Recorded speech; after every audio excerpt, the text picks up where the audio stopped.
अब हम देखेंगे कॉम्प्लिकेशन ऑफ प्लेसेंटा प्रीविया। तो प्लेसेंटा प्रीविया के जो कॉम्प्लिकेशंस हैं वो वन बाय वन हम देखेंगे कि मैटरनल मदर के ऊपर में प्लेसेंटा प्रीविया का क्या कॉम्प्लिकेशन होएगा।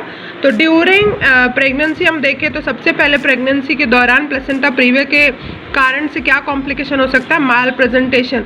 अगर कोई भी प्रेजेंटेशन हेड के अलावा है, प्रेजेंटिंग पार्ट पहले आ रहा है, तो वो माल प्रेजेंटेशन ही कहलाता है। क्यों? क्योंकि लोअर यूट्राइन सेगमेंट में प्लेसेंटा का इम्प्लांटेशन है जहाँ पे प्रेजेंटिंग पार्ट का होना चाहिए, तो ये माल प्रेजेंटेशन को लीड करेगा। And second complication which occurs during pregnancy which is premature labour. Premature labour का मतलब ये होता है कि जन्म का समय हुआ नहीं है और लेबर का जो प्रोसेस है वो स्टार्ट हो जाना, वो कहलाता है प्रीमेच्योर लेबर। अब हम दूसरा कॉम्प्लिकेशन देखेंगे जो कि प्लेसेंटा प्रीविया के कारण हो सकता है ड्यूरिंग लेबर। तो लेबर के दौरान अगर किसी महिला को प्लेसेंटा प्रीविया है तो उसको क्या क्या कॉम्प्लिकेशन हो सकते हैं वो हम देखेंगे। सबसे पहला है EROM। EROM का मतलब होता है अर्ली रप्चर ऑफ मेम्ब्रेन। तो जो मेम्ब्रेन होती है वो समय से पहले ही क्या हो जाती है, एमनियोनो जो कोरियन मेम्ब्रेन होती है वो रप्चर्ड हो जाती है, तो उसको बोलते हैं EROM, early rupture of membrane. कई बार एग्जाम में पूछा जाता है फुल फॉर्म ऑफ EROM, तो अगर आता है एग्जाम में तो आपको पता होना चाहिए। E denotes early R rupture of membrane. Second complication of placenta previa during labor is cord prolapse। Cord prolapse का मतलब होता है कि जो भी प्रेजेंटिंग पार्ट है उसके साथ में कॉर्ड का, अम्बिलिकल कॉर्ड का बाहर निकल जाना, वेजाइना के थ्रू बाहर दिखाई देना कहलाता है कॉर्ड प्रोलेप्स। उसके बाद में स्लो डायलिटेशन। अगर प्लेसेंटा प्रीविया है तो स्लो डायलिटेशन का प्रोसेस होगा। जो सर्विक्स होगा वो जिस तरह से डायलेट होना उस तरह से डायलेट नहीं हो जाएगा, उसका डायलिटेशन का जो प्रोसेस होगा इट विल बिकम स्लो। और उसके बाद में है IPH। IPH means intrapartum haemorrhage. तो लेबर के साथ साथ एक्सेसिव अमाउंट में ब्लड लॉस होने लगेगा, वो कहलाएगा इंट्रापैटम हेमरेज। तो ये भी है एक मेजर कॉम्प्लिकेशन ड्यूरिंग लेबर जो कि प्लेसेंटा प्रीविया के कारण होता है। Retained placenta. Retained placenta is one of the most common complication during labor in case of placenta previa।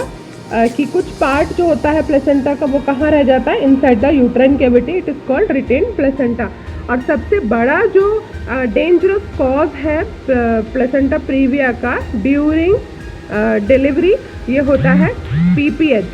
PPH means postpartum haemorrhage, जो सबसे ज़्यादा डेथ का कॉज होता है कि बच्चे के जन्म के समय या बच्चे के जन्म के बाद में जो बहुत सारे अमाउंट में ब्लड लॉस होता है जिससे कि एक लेडी की जान भी जा सकती है, वो कहलाता है PPH। तो ये बहुत बड़ा एक डेंजरस कॉज है APH का। यदि APH है तो हो सकता है किसी कारण से क्लाइंट को आपके PPH भी फेस करना पड़ सकता है। तो ये कॉम्प्लिकेशन है ड्यूरिंग लेबर।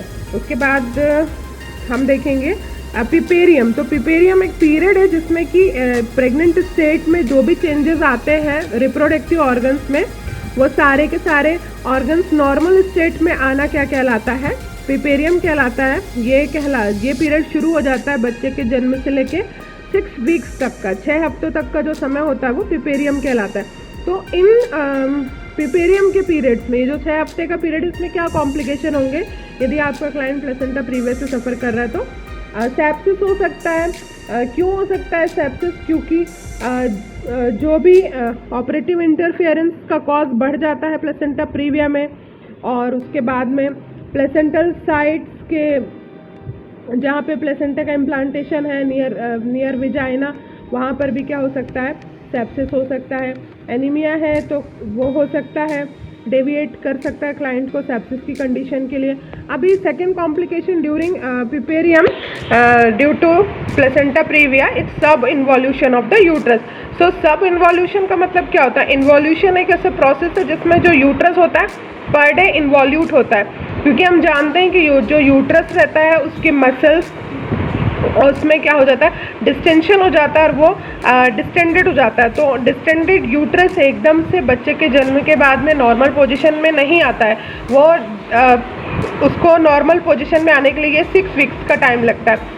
तो पर डे वो कितना उसका इन्वॉल्यूशन हो रहा है, वो पर डे कितना अपनी नॉर्मल पोजीशन गेन कर रहा है, अगर उसमें किसी तरह का इंटरफेरेंस आ रहा है, इन्वॉल्यूशन का प्रोसेस नहीं हो पा रहा है या धीरे धीरे हो रहा है या नहीं हो रहा है, तो वो कहलाता है सब इन्वॉल्यूशन ऑफ द यूट्रस। उसके बाद में एम्बोलिज्म, तो एम्बोलिज्म वहाँ पे डेवलप हो सकता है at the time of puerperium in case of placenta previa. तो ये थे maternal complication during pregnancy, malpresentation होगा, प्रीमेच्योर लेबर हो सकता है, during labour early rupture of membrane हो सकता है, कॉर्ड प्रोलिप्स हो सकता है, स्लो डायलिटेशन हो सकता है, इंट्रापार्टम हेमरेज है, रिटेन प्लेसेंटा है, और सबसे बड़ा डेंजरस जो कॉम्प्लिकेशन है ड्यूरिंग लेबर वो है पीपीएच, पोस्टपार्टम हेमरेज। फिर पिपेरियम के कंडीशन में क्या क्या कॉम्प्लिकेशन आ सकते हैं, सेप्सिस हो सकता है, सब इन्वॉल्यूशन हो सकता है, एम्बोलिज्म हो सकता है। अब हम पॉन्डर अपॉन करेंगे किसके ऊपर में, fetal complication due to placenta previa. अगर मदर को प्लेसेंटा प्रीविया है तो उसके बच्चे को क्या क्या कॉम्प्लिकेशंस हो सकते हैं। तो सबसे पहले low birth weight, particular amount में जो भी न्यूट्रिशंस बच्चे को प्रॉपर ग्रोथ के लिए होना है वो नहीं हो पाता है due to the chronic placental insufficiency, that will lead fetal growth restrictions, और उसके बाद में जो फाइनल जो भी आउटकम आएगा which will low birth of baby. Then asphyxia, asphyxia is very common. उसके बाद में है इंट्रायूट्राइन डेथ, अंदर ही जो यूट्रस है उसके बच्चे की मृत्यु हो जाएगी, ये भी एक फीटल का कॉम्प्लिकेशन है। फिर बर्थ इंजरी, बच्चे को ऑपरेटिव इंटरफेरेंस का रिस्क इसमें बढ़ जाता है जिसके कारण से बर्थ इंजरीज हो सकती हैं। फिर कंजेनाइटल मालफॉर्मेशन, जन्मजात विकृतियाँ यहाँ पर बच्चे को हो सकती हैं। So congenital risk of congenital malformation is 3 times more common in placenta previa.